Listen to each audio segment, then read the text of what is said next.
समर्थ रामदास स्वामी ने अपने सभी श्लोकों में मन को सामर्थ्यशाली बनाने के लिए कहा है, क्योंकि वे जानते थे मन के हारे हार है, मन के जीते जीत। उनके ये मार्गदर्शक विचार वृद्ध, युवा, बालक सभी उम्र के व्यक्तियों के लिए अत्यंत लाभकारी है। इसीलिए इनका प्रचार प्रसार महाराष्ट्र से बाहर भी हो, इसी हेतु से मैंने इन सभी श्लोकों का हिंदी भावानुवाद करने का संकल्प लिया है। मुझे पूरा विश्वास है अपने इस संकल्प की पूर्ति में मैं अवश्य सफल होंगी, वो भी आपकी मदद से।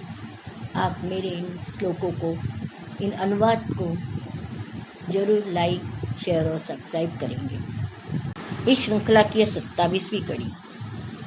मूल मराठी श्लोक।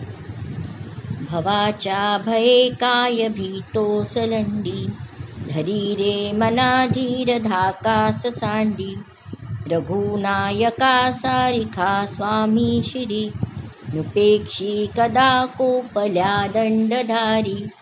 हिंदी अनुवाद। रे मन, भवसागर से तू क्यों व्यर्थ भयभीत होता, रख धीरज, छोड़ चिंता, रघुनायक साथ है तेरे, काल के क्रोध से रक्षण करते सर्वदा। कुछ करने से पहले ही आने वाली कठिनाइयों के बारे में सोचकर डरना व्यर्थ है। यह डर हमें अपने प्रयत्नों से रोकता है, हमें अपने ध्येय से दूर ले जाता है। धीरज और मेहनत, इन दो साथियों के बल पर ही तो असंभव को संभव बनाया जा सकता है।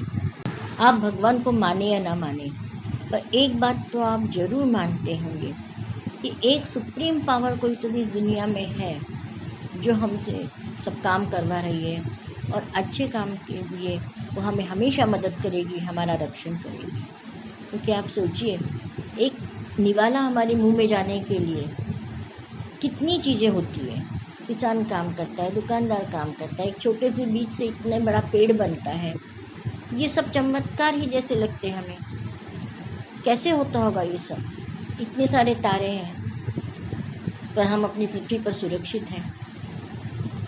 कैसे घूम रहे हैं ये अंतराल में? कोई तो शक्ति है जो इन्हें कंट्रोल कर रही है। किसी अच्छे काम में आने वाले संकटों का, विरोध का सामना तो सभी को करना पड़ता है। एक समय था जब पति की मृत्यु के बाद स्त्री को सती जाना पड़ता था।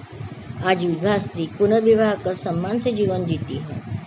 इस कार्य का प्रारंभ ईश्वरचंद्र विद्यासागर के प्रयत्नों से कलकत्ता में हुआ। उस समय उन्हें विरोध का सामना करना पड़ा।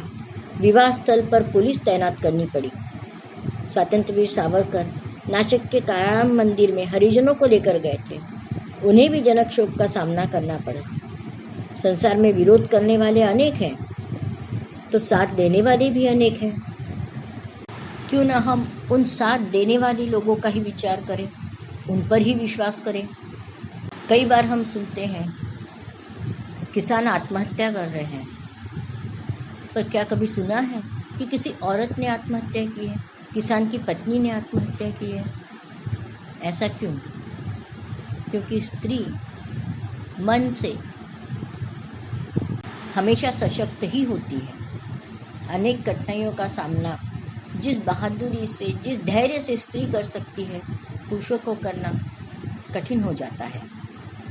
इसीलिए रामदास स्वामी बार बार कहते हैं कि अपने मन को मजबूत करो, आप मन से सशक्त बनो। तो क्यों ना हम भी अपना मन सशक्त रखें और उस सुप्रीम पावर पर विश्वास रखें कि हम अगर अच्छा काम कर रहे हैं तो वह पावर सदा हमारे साथ रहेगी और हम अपने ध्येय पथ पर आगे बढ़ते जाएं। जय जय रघुवीर समर्थ।